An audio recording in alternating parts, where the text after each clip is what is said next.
Roobii onkoloolessa 16 bara 2024 kacaqasaaf daawwataa jirtan Keelloo Miidiyaadhaa akkam jirtu kabajamoo dhaggeeffattootaaf daawwattoota keenya yeroo odeeffannoo har'aa isin biraan geenyu irratti argamna. Oduu har'aa qabannee jirru keessaa Shawaa Kaabaa Aanaa warra Jaarsootti dhiirri dubartii of fakkeessee yakka gudeeddii raawwate adabamuu jalqaba irratti isin dhageessifna.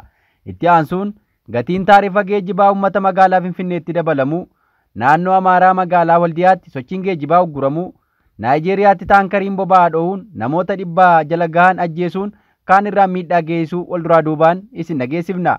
Dhuma irratti lammiin Raashiyaa guyyoota 67 bidiruudhaan galaanarraa bololi'aa ture lubbuun argamuuf kan isaan waliin turan ammoo du'uu isaanii isinii himna. Oduuwwan kanneen qindeessuuf dubbisuun kan isin faana turtii taasisu Anna Gumaata Sammaatii haga dhumaatti nu caqasaa jechaa kallattumaan gara sanatti waliin dabarra. Shawaa Kaabaa Aanaa warra Jaarsootti dhiirri dubartii of fakkeessee yakka gudeeddii raawwate adabame. Yakki safuu hawaasaa hin eegganne Oromiyaa bakkeewwan hedduutti darbee dhaga'amuun itti fufeera. Aadaaf duudhaa sabichaan alatti yakkoonni gurraan dhaga'uun nama sururan wayita raawwataman adabni mana seeraan kennamu quubsaa mitii jedhamuun hawaasaan komatama. Oduun gama Shawaa Kaabaa Aanaa warra Jaarsootii dhaga'ames ciigaasisaa fi safuu hawaasaan faallaa ta'uu hubatameera. Akka gabaasaaleen jedhanitti namtichi dhiira of fakkeessee mana namaa bule mucaa dhiiraa gudeeduun shakkamee to'atamee jedhan. Taateen godina Shawaa Kaabaa Aanaa warra Jaarsootti raawwate kun mucaa dhiiraa umuriin waggaa 17 irratti yoo ta'u yakkamaan kun hidhaan adabamuu himameera. Pirezidaantiin mana murtii Aanaa warra Jaarsoo kata'an obbo Kabbabaa Birruu madda odeeffannoo kanaa BBCtti akka himanitti gochi safuu hawaasaa cabse kun kan raawwatame aanicha bakka addaa Leencoo jedhamutti. Himatamaan maqaan isaa Adaanaa Caannee jedhamuu fi uffata dubartii uffachuun dubartii yeroo fakkaatutti ammoo maqaa Meerii jedhamuun waamamu akka lakkoofsa Itoophiyaa ji'a 9ffaa gaafa 5 bara 2016 mana keessummummaa buletti gocha quunnamtii saalaa wal fakkaataa raawwatee jedhan. Himatamaan kun uffata taayitii jedhamuu fi guutummaatti dubartii of fakkeesseeti mana yakka itti raawwate ka bule. Mucaa dhiiraa maatii sanaa waliin madabiirra erga rafanii booda himatamaan kun halkan naannoo sa'a 8 ka'uun mucaa kanarratti yakka kana raawwatee jedhan. Qorannoon poolisii akka ibsetti himatamaan kun bakka maatiin hundi rafetti miidhamaan kun akka hin iyyine uffata halkaniitiin afaan ukkaamsuun yakka quunnamtii saalaa wal fakkaataa kana raawwachuu himanii. Obbo Kabbabaan himatamaan kun abbaa miidhamaa kana waliin firooma akka qabuu fi hawaasa biratti akka waan saala lamaanuu qabutti waliin dha'ee nama jiraatu ta'uu ragaalee mana murtiitti himuus dubbatan.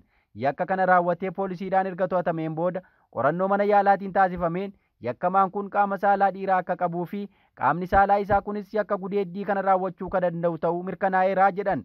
Namicha dhimmicha kan ilaale manni murtii Aanaa warra Jaarsoos ragaalee abbaan alangaa dhiyeeffate erga dhaga'ee fi himatamaan kun ragaa ittisaa akka dhiyeeffatu gaafatamee akka hin qabne waan himeef murtii balleessummaa kenneera.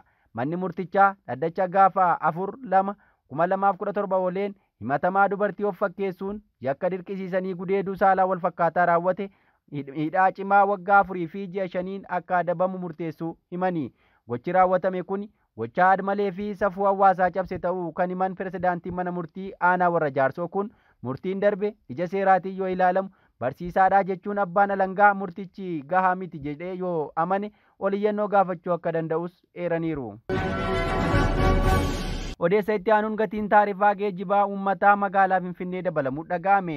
Rakkoo walxaxaa gaaga'ama waraanaan kufaatii dinagdee hamaaf saaxilamte Itoophiyaan balaa qaala'insa jireenyaan ishee mudate to'achuun tulluu bakkaa sochoosuu itti ta'a akka jiru himama. Uummanni biyyattii sadarkaa waan nyaatu of dadhabuutti adeemaa akka jiru inumaa hawaasa jireenya gadi bu'aa jiraatuuf kanneen jireenya giddu galeessaa irra jiraniif haalli ammaa akka malee ulfaataa ta'uu barameera. Waraanni biyyattii keessatti walitti fufiinsaan waggoota 5 oliif gaggeeffamaa jiru kufaatii dinagdee hammaataa itti fiduu isaa ogeeyyiin dinagdee himu.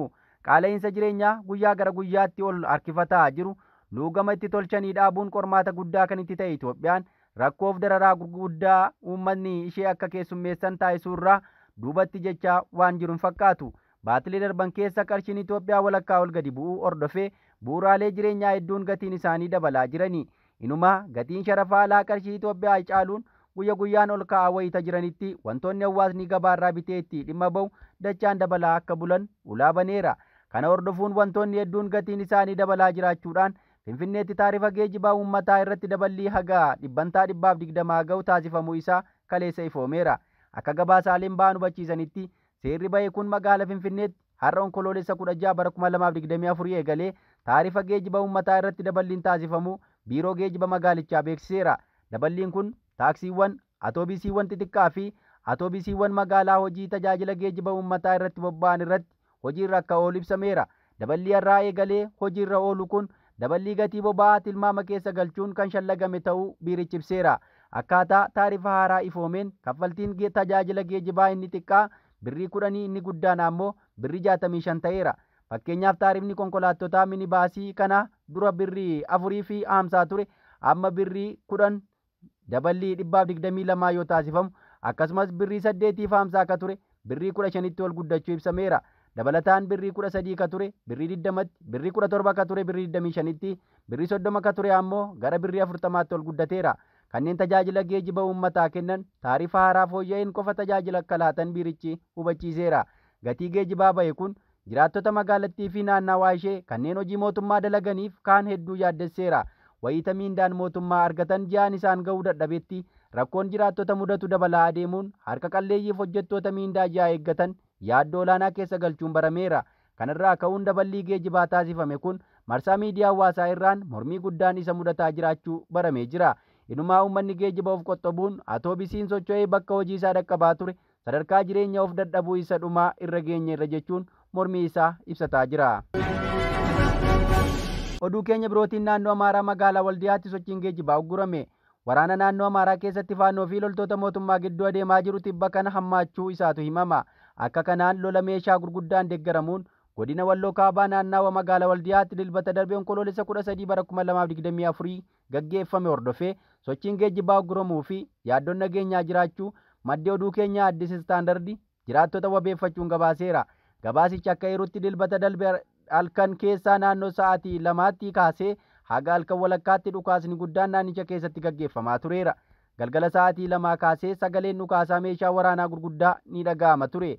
Hanga halkan walakkaatti waraanni cimaan itti fufee ture jechuun buufata waraanaa naannoo istaadiyeemii Sheek Mahammad Huseen Almuddii fi warshaa dammaatti argamurraa gara gandoota Machaaree, Madaanaalamii Jaarsaa fi Qaallim jedhamanitti marfiin dhukaafamaa turuu himameera. Hidhattoonni naannoo Amaaraa faannoo jedhanii of waaman mooraa buufata raayyaa ittisa biyyaa iddoo Gubboo jedhamutti argamurratti haleellaa banuu hordofee lolli meeshaa waraanaa gurguddaan deeggarame taasifamuu jiraattonni himaniiru jechuun maddi oduu kanaa gabaaseera.